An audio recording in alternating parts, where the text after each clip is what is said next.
Hello everyone, this is Shadow. Due to copyright restrictions on YouTube, I can't publish many of the audiobooks you love.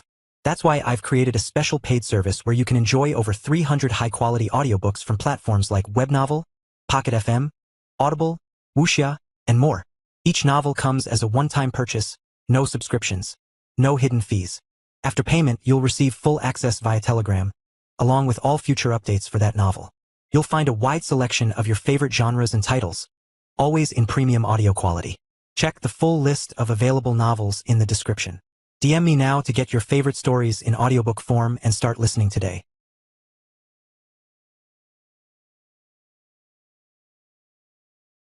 Chapter 1375 The Resolve of a Fraudster, Part 1. Chapter 1375 The Resolve of a Fraudster, Part 1. Jessie moved forward and did not stop.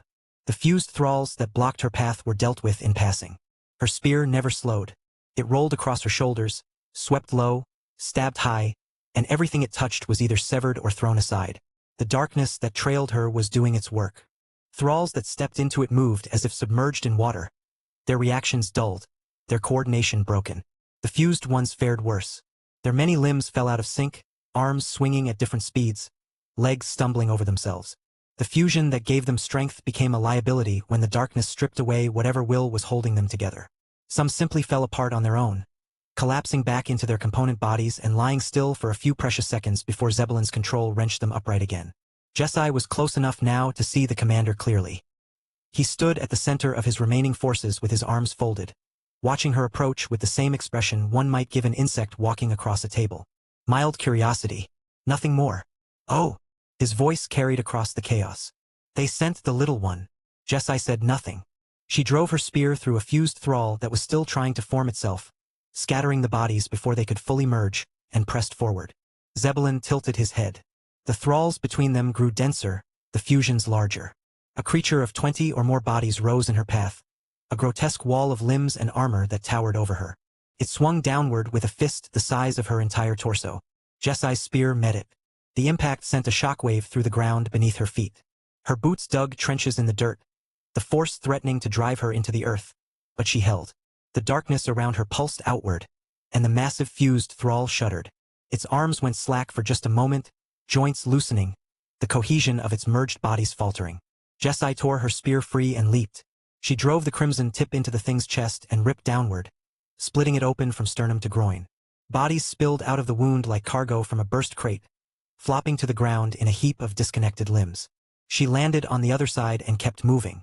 The closer she got, the more she felt her talent reaching outward, the sphere of suppression expanding from her body like a pulse. It was invisible, intangible, but its effects were immediate. The thralls within range began to slow, not just from her darkness, but from something deeper. The strings that connected them to their commander were fraying. Their movements became jerky, uncertain, like puppets whose operator was losing grip on the threads. And Zebulon felt it. His folded arms loosened. The mild curiosity on his face shifted, just slightly, the way a man's expression changes when he steps on something sharp. It wasn't pain, rather it was irritation. Ah! He looked at Jessie properly for the first time. A suppression type.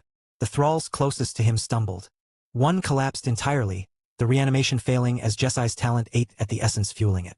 Another tried to swing its sword and found its arm wouldn't obey, the limb dropping to its side like dead weight. Zebulon's jaw tightened. Annoying. He raised his hand and the thralls between them surged forward in a final desperate wave, all of them converging on Jessie at once. But they were weakened now, their movements sluggish, their coordination shattered. Jessie's spear turned through them like a scythe through dry grass, and the darkness in her wake finished what the blade started. She broke through the last of them and skidded to a halt 10 meters from the commander. The suppression sphere was fully upon him now. Zebulon's expression had changed completely.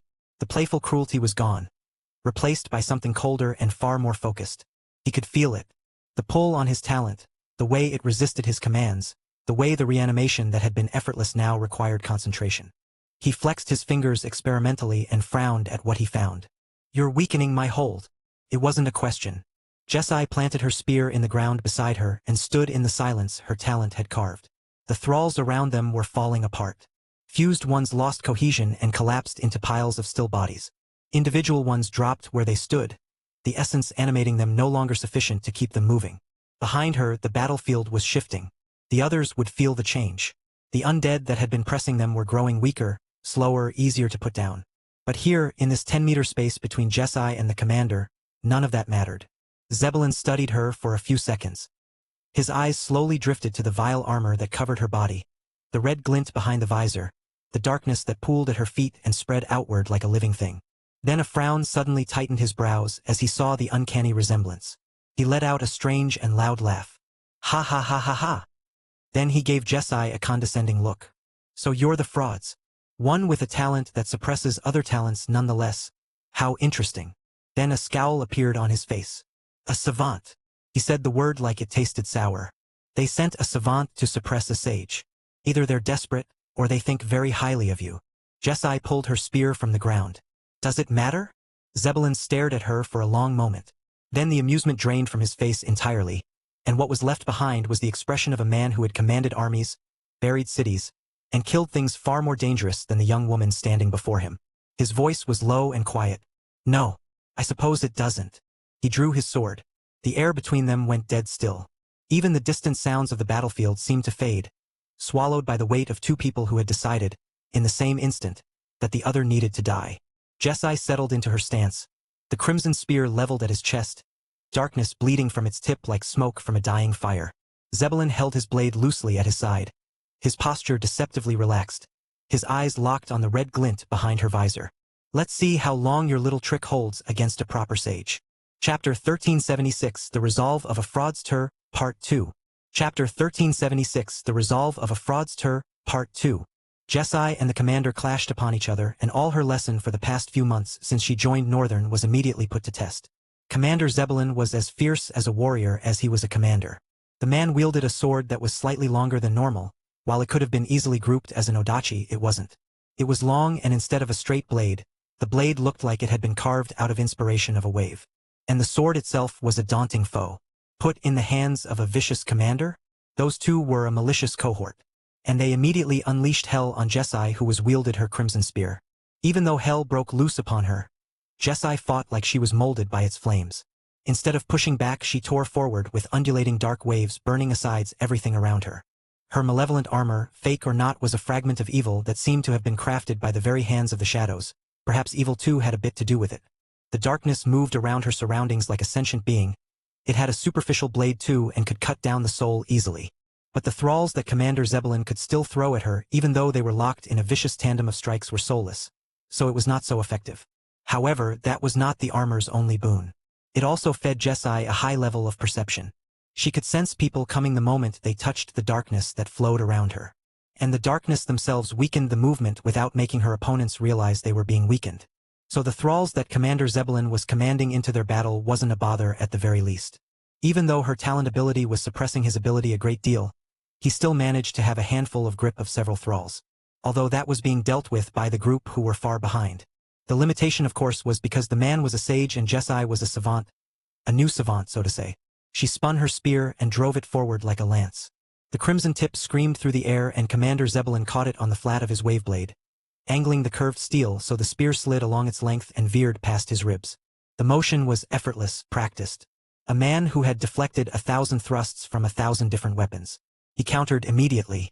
The wave blade came around in a sweeping horizontal arc, its undulating edge cutting a strange path through the air that made it nearly impossible to judge its reach.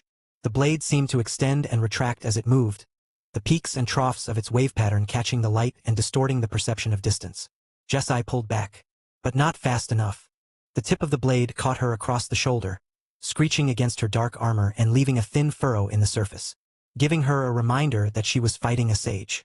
Zebulon pressed forward, his sword flowing through combinations that were built not for elegance but for killing. Low sweeps that forced her to jump, immediate rising cuts that punished the jump, sudden reversals that turned defense into offense before the opponent realized the exchange had shifted. Each strike came from an angle that the waveblade's shape made difficult to predict, the curved edge arriving a fraction sooner or later than the eye expected. Jesai blocked the first combination cleanly. The second pushed her backward 3 steps. The third ripped across her forearm, and the darkness there rippled, absorbing the damage but thinning visibly. She said nothing. No grunt of pain, no hiss of frustration. She simply adjusted, planting her rear foot wider and lowering her center of gravity. The darkness around her stirred. It crept outward from her feet, crawling across the broken ground in slow tendrils that Commander Zebulon noticed and stepped out of. He recognized the threat. The moment the darkness touched him, his movements would slow and his senses would dull, and a sage who was dulled was just a strong man with a sword. So he didn't let it touch him. He closed the distance before the darkness could spread, his wave blade coming down in a vicious overhead that carried the weight of a man who had spent decades swinging steel.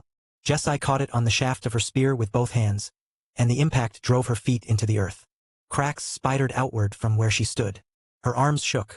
The wave blade's teeth bit into the metal of her shaft and held, the undulating edge gripping where a straight blade would have slid free. That was what made the weapon so dangerous. Caught things, held them. It punished any weapon that tried to slide along its length, because the wave pattern created troughs that trapped edges and shafts alike. Zebulon wrenched sideways and nearly ripped the spear from her hands. Nearly. Jessie's grip held. She twisted her entire body with the pull instead of resisting it, converting his force into rotational momentum. Her spear came free and she whipped it around in a low arc that forced Zebulon to hop backward, buying herself a half-second of space. He was smiling.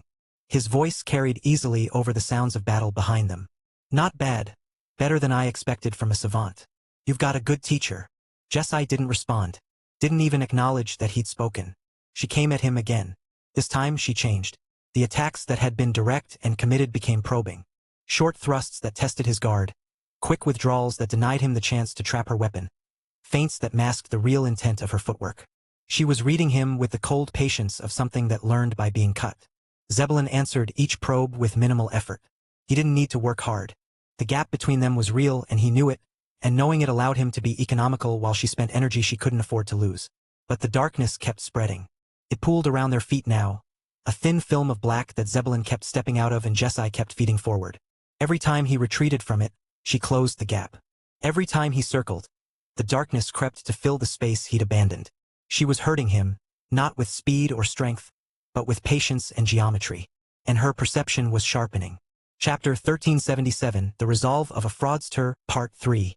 Chapter 1377, The Resolve of a Fraudster, Part 3. The armor's darkness fed her information. She could feel the way Zebulon's weight shifted before he moved. She could sense the arc his sword would take by the tension in his shoulders.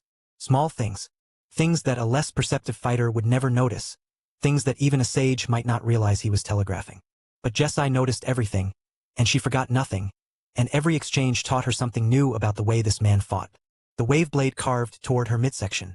She had seen this exact combination before 20 seconds ago, and she had taken a hit from the follow-up rising cut. This time she didn't block the horizontal sweep.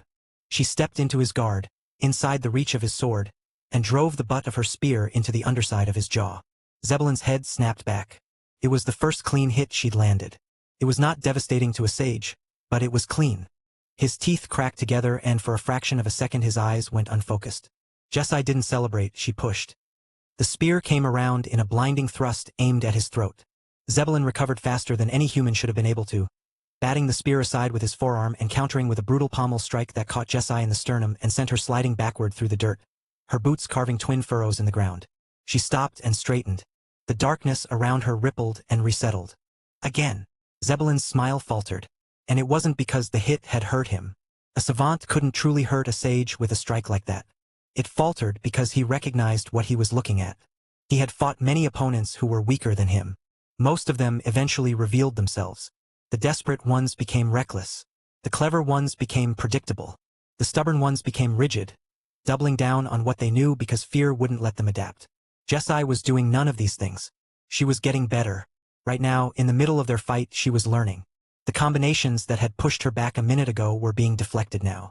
The wave blade's deceptive reach, which had caught her 3 times in the opening exchange, was being read accurately.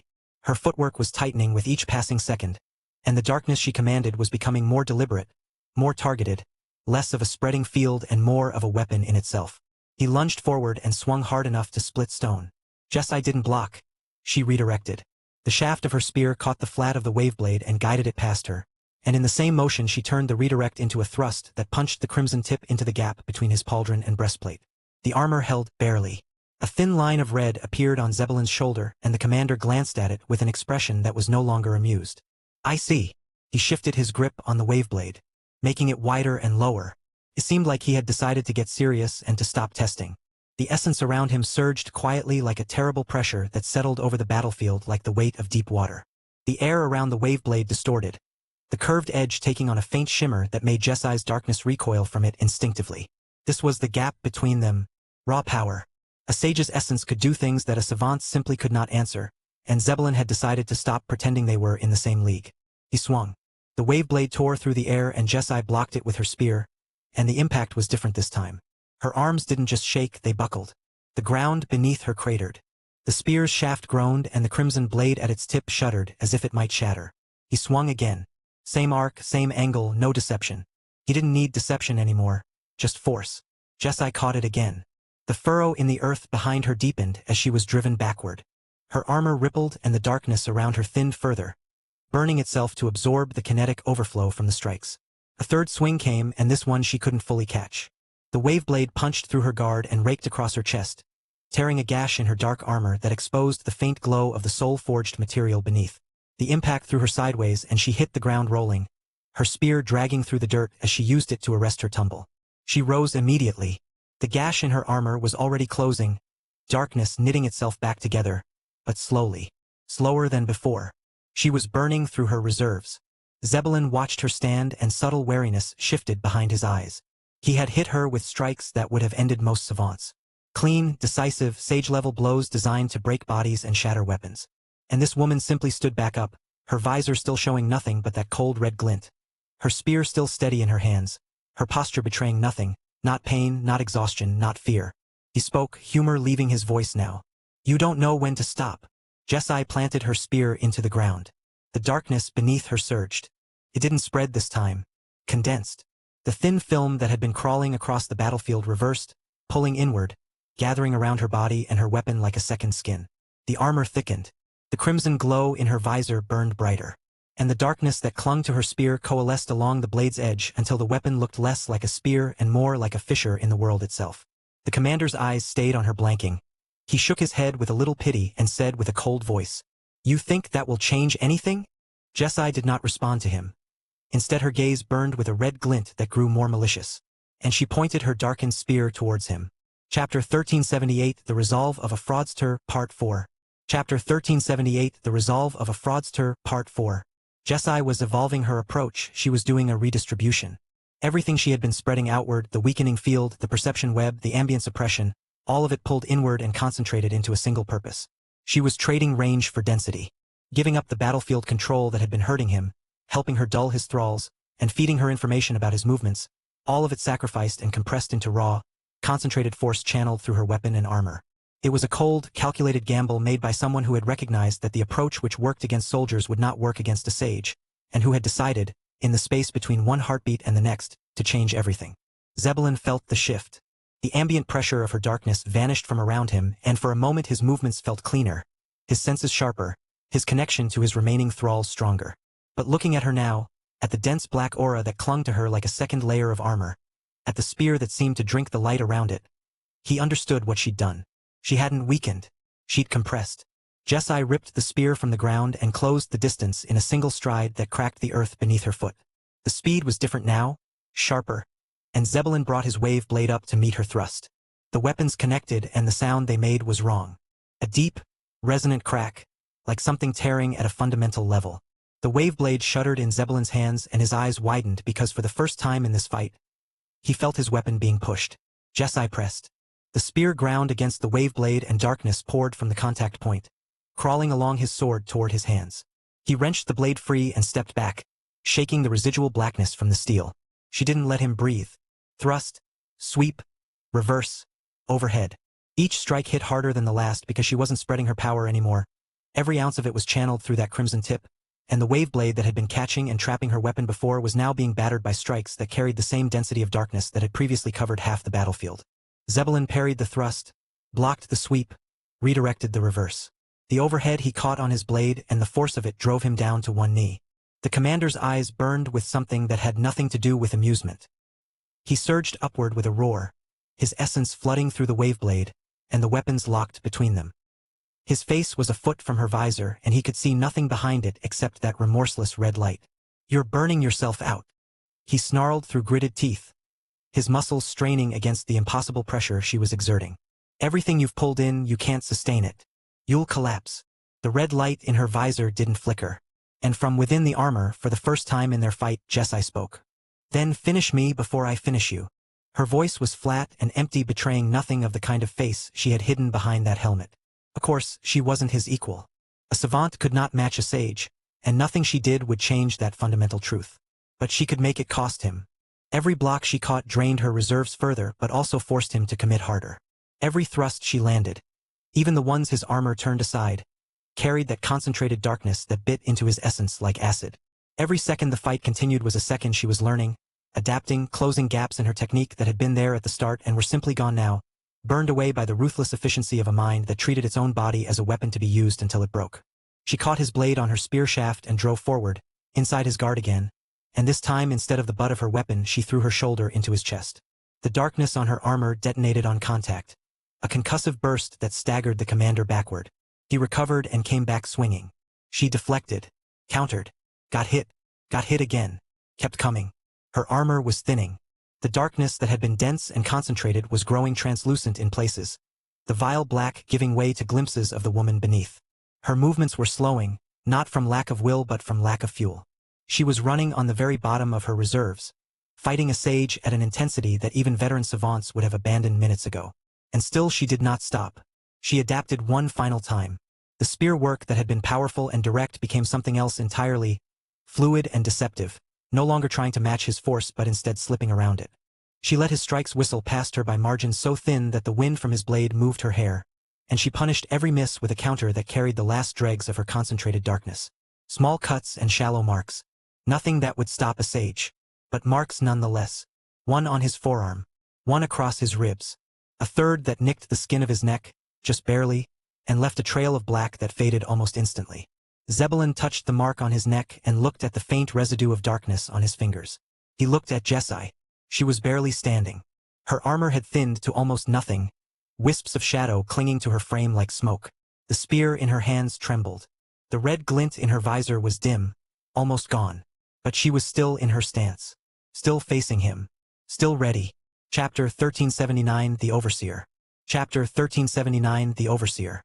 Northern sat on the edge of the pit and observed the battle through the eyes of his echoes.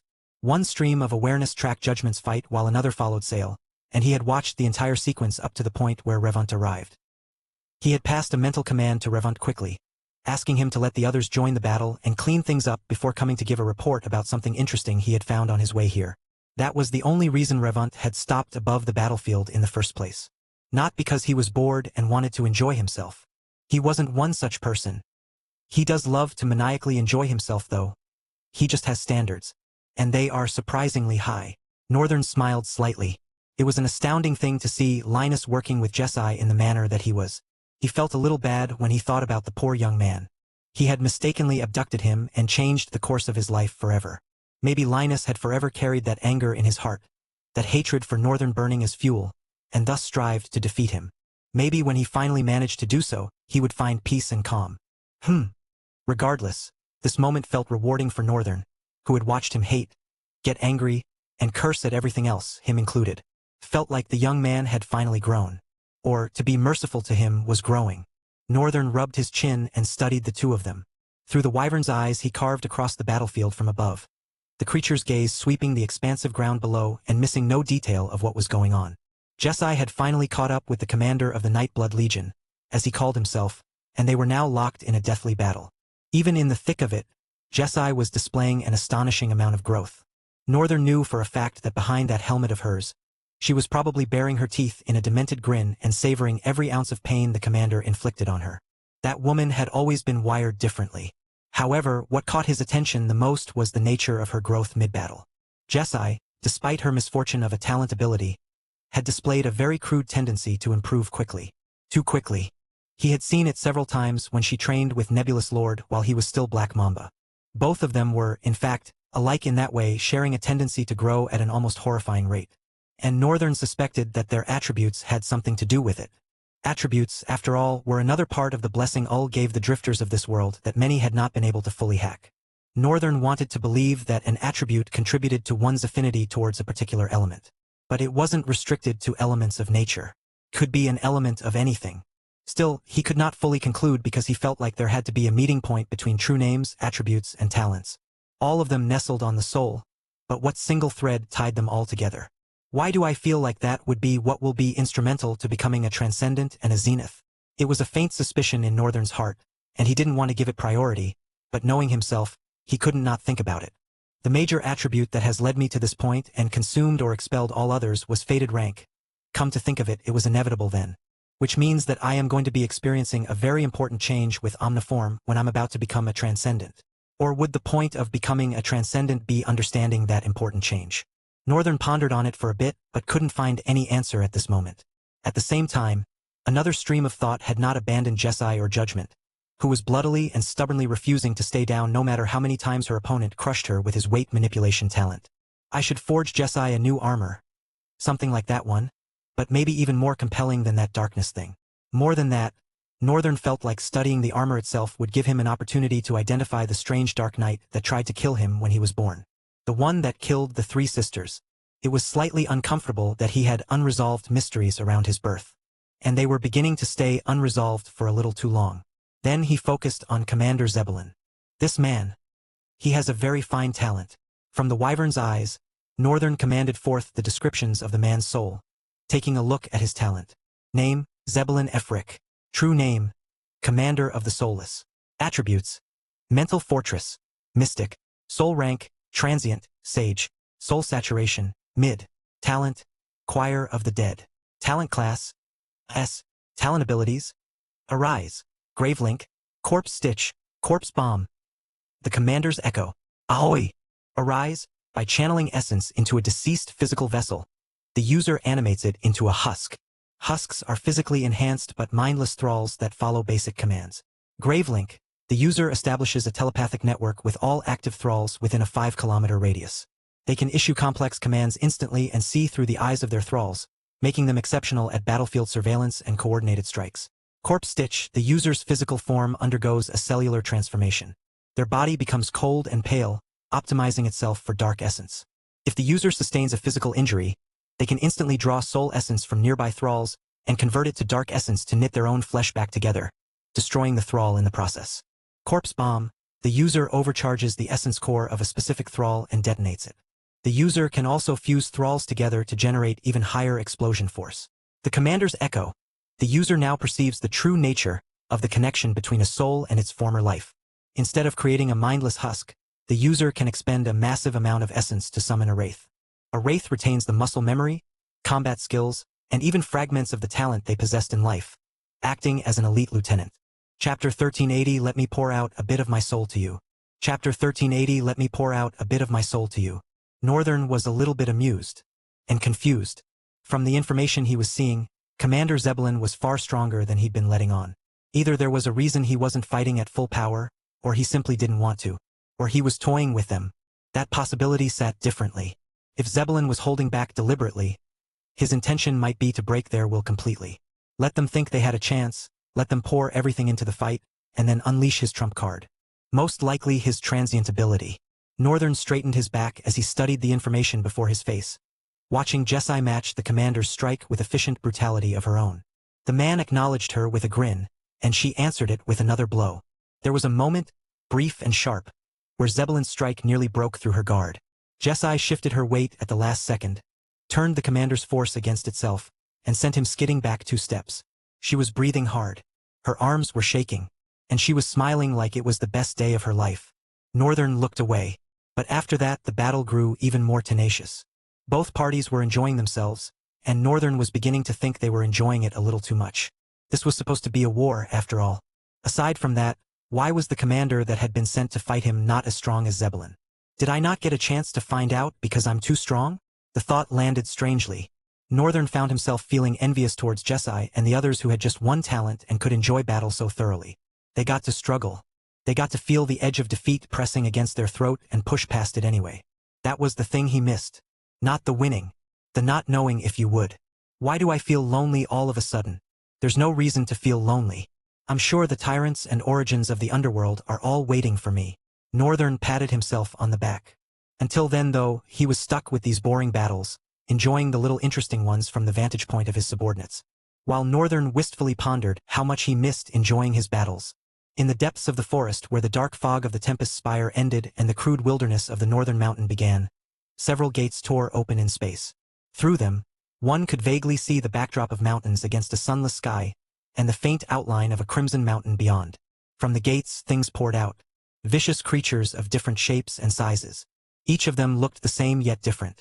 Some were tall, white-skinned things that seemed out of place among the dark trees, but mixed within their ranks walked others with crimson skin and darker shades of hair.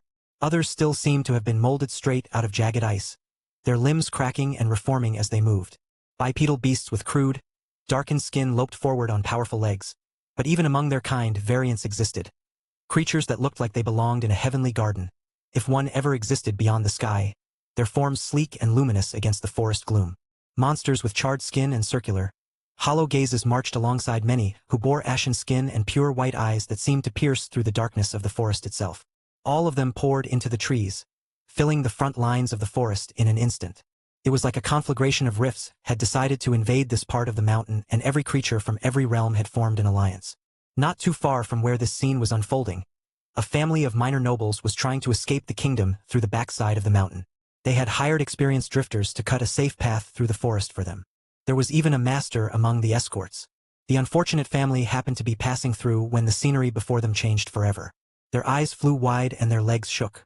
Never in their lives had they seen monsters come together in such numbers. They trembled, unable to travel any further into the forest, unable to do anything but stare. Behind them, one of the drifters took a quiet step backward. Then another. The old man's wife noticed the movement first, tugging her husband's sleeve. But by then the sound of retreating boots was already fading into the trees. When the old man, his wife, and two sons finally turned around, there was no one behind them. The professionals had seen enough to know what this was. The family looked lost and confused, trembling with fear, until they saw an impossible creature crawl out of one of the rifts. The creature's legs were like pillars that fell from the sky. Each one carried brutal power, crashing down on trees and splitting them apart. Its body blotted out what little light reached the forest floor, a vast mountain of part darkness and part frost. On the right side, the enormous legs were pillars of ice, pale and gleaming. On the left side, where the forest thrashed and broke, the legs were pillars of shadow. 4 of each, 8 in total, driving the thing forward with terrible patience. Following the uncanny spider came a flood of smaller ones that poured from its gate like a torrent of snow and shadows, blanketing the forest floor. The northern forest of the mountain drowned beneath a flood of monsters of different kinds and variations. The old man pulled his sons behind him. It was a small gesture, meaningless against what stood before them. His wife gripped his arm with both hands and none of them could look away. The Twilight matriarch marched forward at the head of the army, brokenly muttering, "Talents, fragments." Because a young man, not even 20 years old from the vantage point of Tra-El, was hungry to copy one talent. And so he poured out a little bit of his soul to farm some talent fragments for himself, and also claim the mountains and more soul echoes while he was at it. Chapter 1381 Judgment Stubbornness Knows No Bounds. Chapter 1381 Judgment Stubbornness Knows No Bounds. Judgment was bleeding all over her face. She had just been knocked down yet again, but it was not in character for her to stay down at this point. Despite the fact that her thin, almost white legs were trembling, she was still pushing herself up. Jerimoth gave her an uncomfortable look. "This is getting too much for you. How about you retreat? At least you will be able to get some treatment quickly and still save yourself." Jerimoth himself, who was talking, wasn't without his own scars. He looked equally worse for wear. The difference was that his body seemed built for the injuries across them, while for Judgment, it looked completely foreign. Moreover, it wasn't like the daughter of the Velithian tribe had ever taken a compound of wounds to this grave. But still, she was grinning. "Am I complaining? I'm not complaining, so I don't need you to complain for me." She spread her blood teeth even wider and gave him a thumbs up. "Let us beat each other to death." Jerimoth felt revolted by her. He had met battle-crazed people. A few of them, he had not met a feminine one though, and one so small nonetheless. His major problem with Jerimoth was the fact that she seemed very foreign to battle. He could tell that if it wasn't for her flight abilities and her talent, he would have destroyed her a long time ago. But she was stubborn. She wasn't gaining the upper hand, he was wrecking the shit out of her, but she was stubborn. She kept stubbornly standing back up, and now, Jerimoth was getting slightly uncomfortable by it. He didn't want to have to kill her. He wished she would prioritize her life first and run away so he could assist his captain. Jerimoth continued to stare at Judgment, laughing like an insane person. Then he suddenly realized something. The thought made his gaze darken with anger. "Ah, I see. So that's what it is then? Judgment froze for a moment, tilting her head. Huh? What is? Jerimoth gritted his teeth as he glared at Judgment. You just don't value your life, is that is? You don't care whether you live or die. He shouted at Judgment, jabbing his finger at her. Judgment meanwhile stood in shock and blinked, wondering when they went from fighting to character discovery. Of all that disgusts me, people who do not value their life take the number 3 spot. He stepped forward, truly boiling. You don't understand the essence of life, do you? I gave you as many chances to run away as I could, but you still say no. Do you know how many comrades I have bonded with and watched them die in battle? He briefly turned his darkened gaze towards the battlefield. How many become food for the commander's strength? Except Jaila and me, there are no true members of the Nightblood Legion. It's just us 3. The rest are all just resources, but they never know it. His voice shook. They laugh, they play, they enjoy each other's company and look forward to meeting their family every day. While I work so hard, so that we will never have to need the commander on the battlefield. Because I understand that these people value their lives so much. And are people who once wished to go back up. His shoulders trembled again. Perhaps, if we could find people like you who had no use for their life and still throw themselves into a losing battle with no respect for the concept of retreating to reunite with your loved ones. If we could get more people like you perhaps, I will have a little less work to do. But no! His face burned red now. You bastards only show up as my opponents. In fact, I'm changing the ranking now. It's top 2 now. He gripped his greatsword with both arms, settling into a stance that angled the sword backward. You want death so bad? Then allow me to give it to you. Judgment meanwhile was confused for a long while. The moment he settled into his stance, she regained her vile grin, as if deciding to skip over the terms and condition and just click accept. Yes, bring it on. What were you then blabbing all for? She twisted her spear of light in the air and both of them vanished, shooting forward with immense speed that parted the air. They met and it was the breaking of a thunderous and completely terrible sound. The great sword and the spear of light crashed together and the shockwave ripped the ground beneath their feet into loose fragments. Stone chips flew outward. Dust blasted in every direction. Jerimoth bore down with the full weight of his blade, the mark shifting mid-swing from weightless to double, and the sudden force buckled Judgment's guard. Her arms folded and her knees hit the ground. Blood sprayed from her mouth and splattered against his chest plate. But the spear didn't break. Judgment's tentacles lashed out from behind her, both of them, snaking around the greatsword's blade and wrenching it sideways. Jerimoth's grip held but his footing didn't. He stumbled a half-step and Judgment exploded upward from her knees, driving the blunt end of one spear half into his jaw. His head snapped back. The obsidian helmet absorbed most of the impact, but she'd hit the seam beneath the chin guard and his teeth clacked together hard enough that he tasted copper. Judgment didn't stop. She couldn't afford to. She spun and drove the sharp end of the other spear half at his throat. Jerimoth caught it with his gauntlet, the tip scraping a thin white line across the metal, and he twisted his wrist to wrench her forward. She stumbled into his reach and he headbutted her. The bridge of her nose cracked. Her vision blurred white for a full second. She felt herself falling backward and forced her wings out. The burst of light caught Jerimoth off guard and she used the momentum to rocket herself away, trailing blood from her nose in a thin red line through the air. She landed badly. One knee buckled and she ate dirt, rolling twice before catching herself in a crouch. Blood was running freely down her face now. It dripped from her chin and dotted the broken stone beneath her. Her nose was wrong. She could feel that much even without seeing it. She wiped her face with the back of her forearm. The smear was dark and wide. Then she laughed.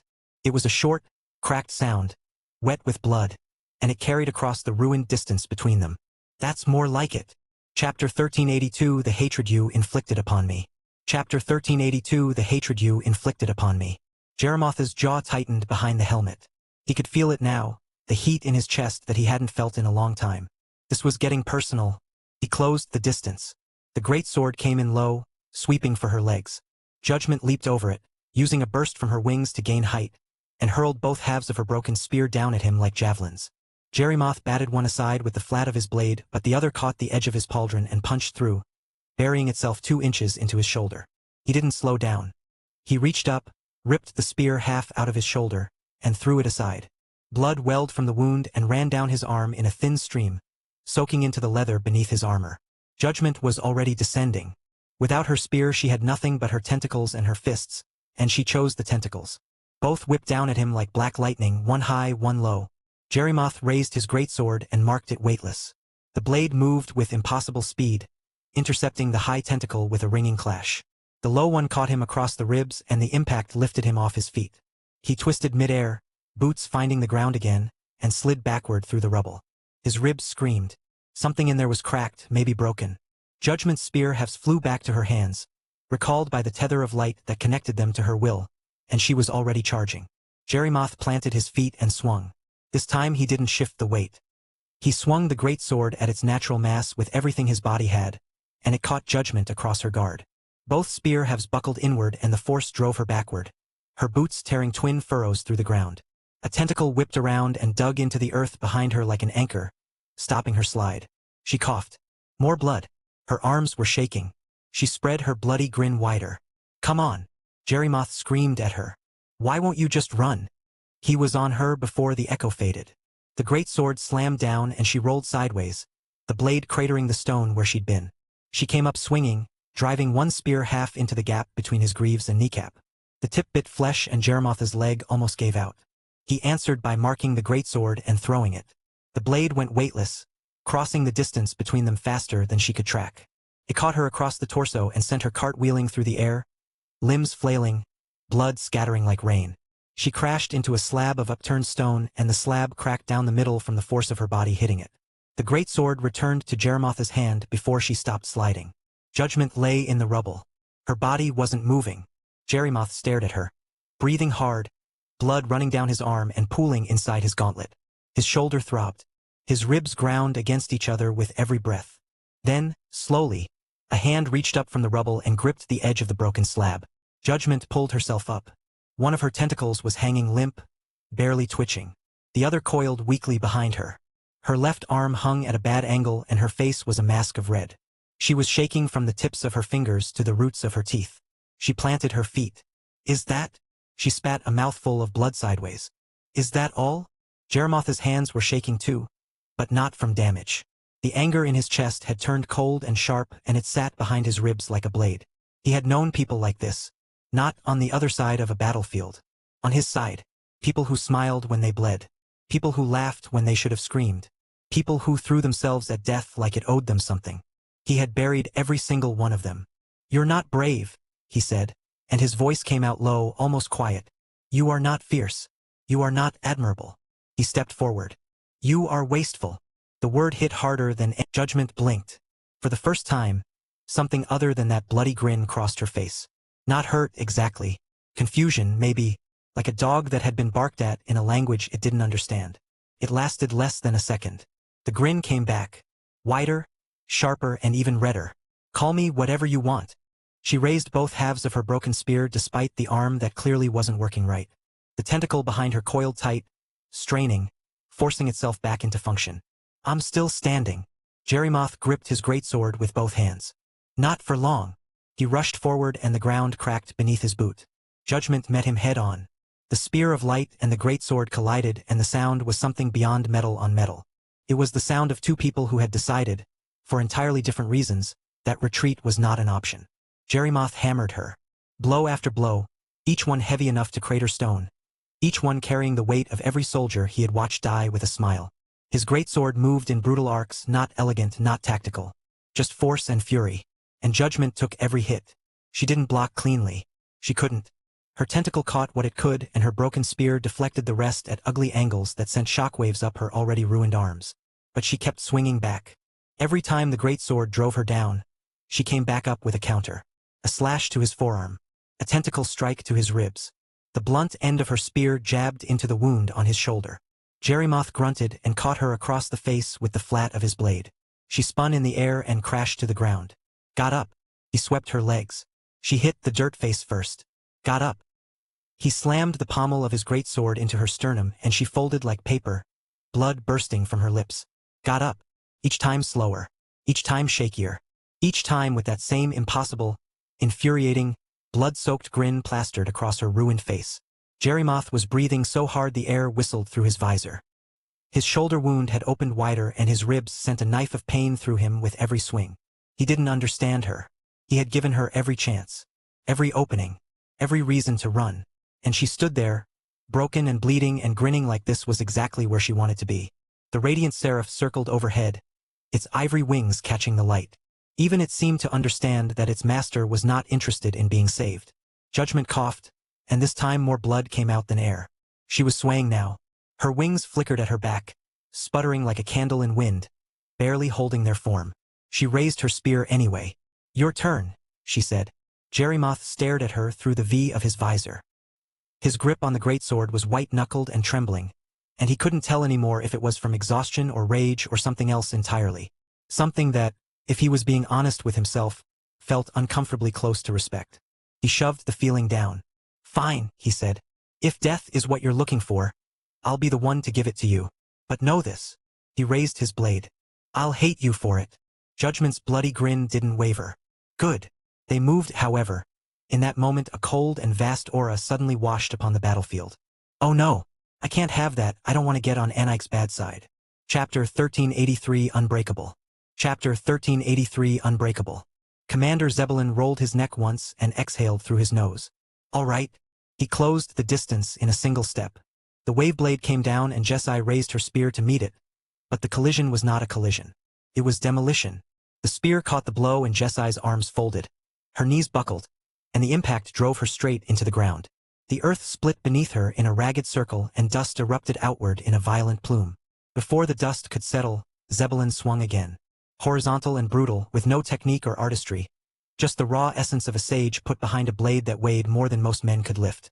Jesai pulled herself sideways and the wave blade carved through the space she'd occupied, shearing a trench into the ground that ran 6 meters before it stopped. She rolled to her feet and he was already there. The pommel of his sword drove into her gut and folded her in half. The air left her lungs in a soundless rush and she staggered, and Zebulon brought his knee up into her visor. The impact rang like a struck bell. Jesai's head snapped back and her body followed, tumbling backward across the broken ground, her spear slipping from her fingers for the first time in the entire fight. She hit the dirt on her back, slid and stopped. Zebulon waited patiently for her to stand. Jesai's hand found the shaft of her spear. Her fingers closed around it, and she pulled herself up. The armor across her midsection was cracked. The visor had a fracture running from the left temple to the chin, and through the crack one eye was visible. Dark-circled and bloodshot but completely calm. Zebulon tilted his head. Then he hit her again. The wave blade caught her spear midguard and ripped it aside, and the return stroke slammed into her ribs with enough force to lift her off her feet. She went airborne for a full second, spinning, and crashed into a pile of rubble that had once been part of a fortification wall. Stone collapsed around her as dust bloomed into the air. He walked toward the rubble with the steps of a man approaching something he expected to find broken. The rubble shifted. A hand emerged, dark armor cracked to the elbow, the gauntlet missing 2 fingers worth of plating. It gripped the edge of a stone slab and pulled, and Jesai dragged herself out of the debris with her spear still clutched in her other hand. She coughed once. Blood hit the inside of her visor and ran down the crack in thin lines. She planted the spear and stood. Zebulon's expression changed. The cold professionalism that had replaced his earlier amusement gave way to something else. Something that might have been irritation, or might have been the very early stages of respect, buried deep enough that he would never admit it existed. "You're a fool," he said flatly. "I've broken 4 of your ribs. I can hear them grinding when you breathe. Your armor is failing. Your essence is nearly spent." He pointed his wave blade at her. "You are going to die here if you don't lie down." Jesai spat blood through the crack in her visor. It hit the ground between them in a thin red line.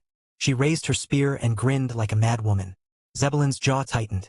He came at her without restraint. Not the measured combinations of the opening exchange, not the testing probes of a superior fighter gauging an inferior one. He swung to kill. Every stroke was designed to end the fight. Every angle chosen to bypass her guard and break what was left of her body. The first swing she deflected. Barely. The spear shaft screamed against the wave blade's edge and her footing slipped, dropping her to one knee. He kicked her in the chest while she was down. The impact cratered her breastplate inward and threw her backward, her boots leaving the ground entirely. She hit the earth hard enough to bounce, rolled twice, and came to rest face down in the dirt. She didn't move for 5 seconds. Then her fingers twitched. She pushed herself to her hands and knees. Blood dripped from the crack in her visor, pooling in the dust beneath her. The darkness around her armor was almost gone now, thin as smoke, barely clinging to the fractured plates. Her breathing was audible, wet and ragged, each inhale accompanied by the grinding sound Zebulon had described. Broken ribs pressing against things they shouldn't be pressing against. She got one foot under her, then the other. Then she finally stood. Zebulon stared at her. The wave blade hung at his side, its undulating edge stained with the residue of her darkness. Why? The word came out harder than he intended. There was genuine confusion behind it. He had fought stubborn opponents before. He had fought desperate ones, reckless ones who would rather die than surrender. But those fighters always burned. Their eyes were wild, their movements frantic, their refusal to fall driven by some blazing emotion that pushed their bodies past their limits. Jessie wasn't burning. She was simply standing. The same way she had stood at the beginning. The same cold red glint behind the cracked visor. The same balanced grip on the spear. The same empty, mechanical readiness that had nothing to do with courage or defiance or rage and everything to do with the simple, terrifying fact that she had not yet decided to stop. He closed the distance and swung for her head. Jessie ducked. The wave blade passed over her and she drove forward, inside his reach, and jabbed the butt of her spear into his wrist. His grip loosened for a fraction of a second. Not enough to disarm a sage, not even close, but enough for her to drive the crimson tip toward his face in a thrust that carried every remaining ounce of darkness she possessed. Zebulon caught the thrust on his palm. The crimson blade bit into his skin and stopped. Blood welled around the tip, his blood, but he held it there, the muscles of his arm barely straining. The concentrated darkness on the blade hissed against his essence and died, smothered by the sheer volume of power a sage could bring to bear. He looked at her through the space between spear and palm. "You cut me," he said quietly. Then he wrenched the spear sideways, yanking Jessie with it, and brought the wave blade across her body in a devastating horizontal slash. The blade caught her from hip to shoulder and the remaining armor shattered along the line of impact, fragments of darkness scattering like broken glass. The force of the blow flung her across the field. She hit the ground, bounced, hit it again, and finally came to rest in a crumpled heap 30 meters from where she'd been standing. This time the silence lasted longer. Her spear was 20 meters behind her. The armor had collapsed to almost nothing, bare patches of skin visible through the ruined plating. Her shoulder exposed, her left leg unprotected from the knee down.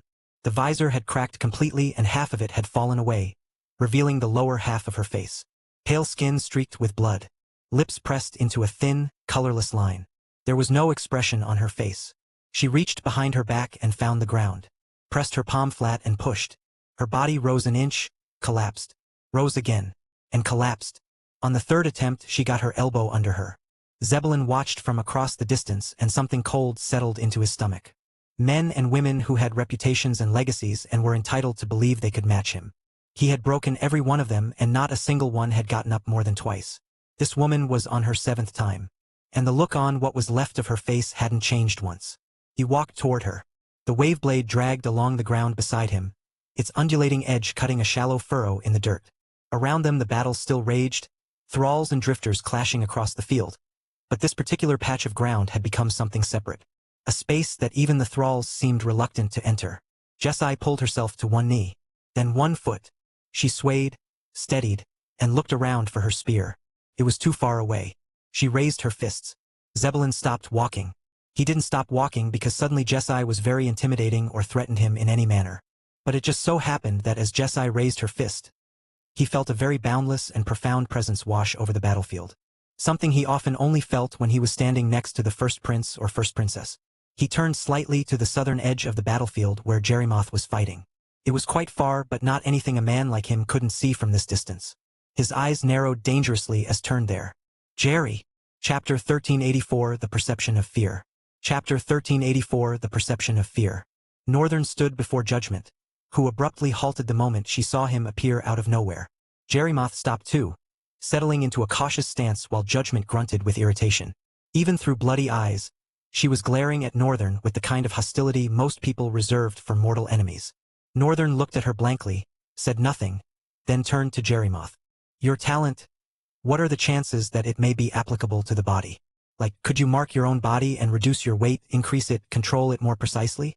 I think that could affect your combat power significantly. Jerimoth was confused for a moment. Why have I never thought about that? There were several reasons he could think of, actually one being the fact that his talent was only a Class A talent. It was impressive and all, but it had its limits. Trying to mark himself would simply go against the rules.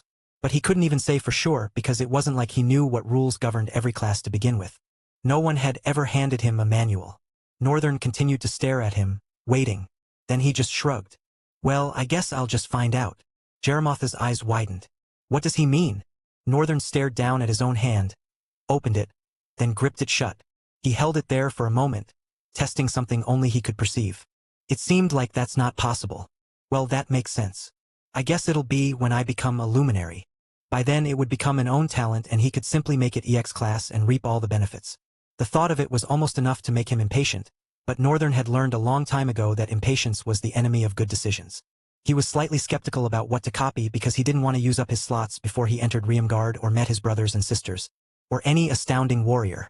Right now he had 5 out of 8, which meant he had just 3 slots left for whatever wondrous talent he was going to encounter in Realmguard and beyond. 3 slots. That was not a lot of room for the kind of journey he was about to undertake. I might have to focus on becoming a luminary soon. Northern simply couldn't think of passing up on all those good talent deals. That would in fact be very irresponsible of him.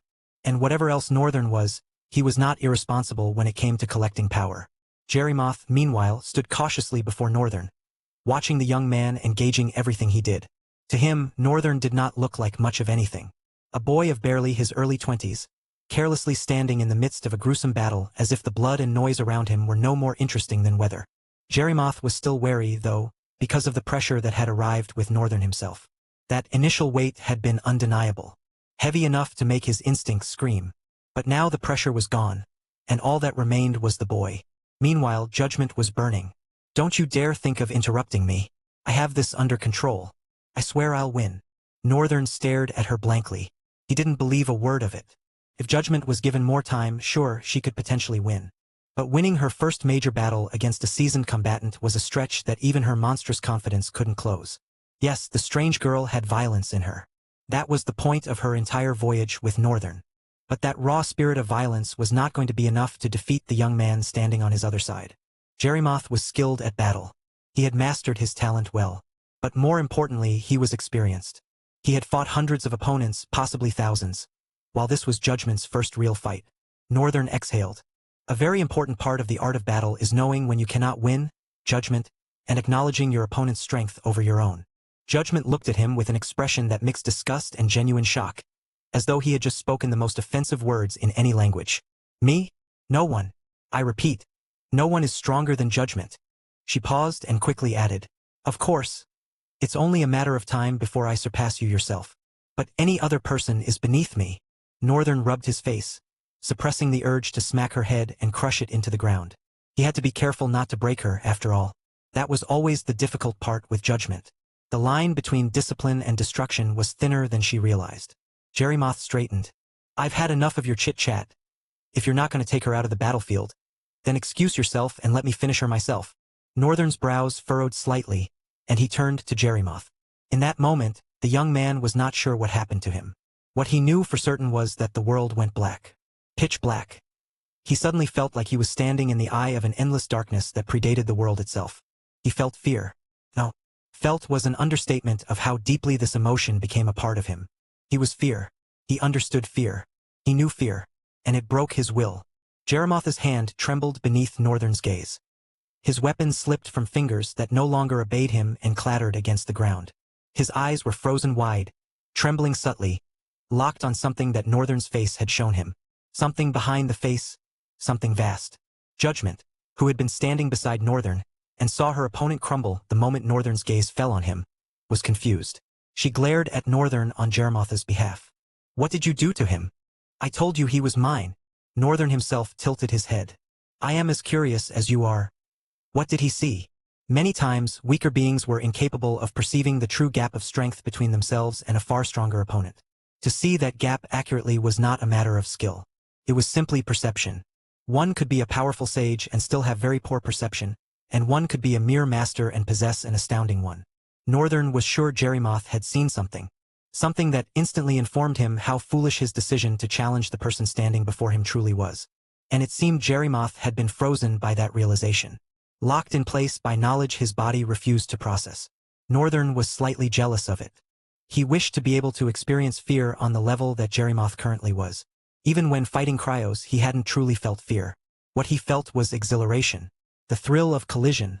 The satisfaction of being pushed. Never the helplessness. But now, there was no one who could give him that. No one who could make the world go black for him. All they could do was receive. Northern sighed, the sound carrying a weight that had nothing to do with the battle around him, and turned away. He walked towards Judgment, grabbed her by the collar of her armor, and no matter how much she thrashed and snarled, he just lifted her and walked towards the fight between Commander Zebulon and Jesai. Hello everyone, this is Shadow. Due to copyright restrictions on YouTube, I can't publish many of the audiobooks you love. That's why I've created a special paid service where you can enjoy over 300 high-quality audiobooks from platforms like Webnovel, Pocket FM, Audible, Wuxia, and more. Each novel comes as a one-time purchase, no subscriptions, no hidden fees. After payment, you'll receive full access via Telegram, along with all future updates for that novel. You'll find a wide selection of your favorite genres and titles, always in premium audio quality. Check the full list of available novels in the description. DM me now to get your favorite stories in audiobook form and start listening today.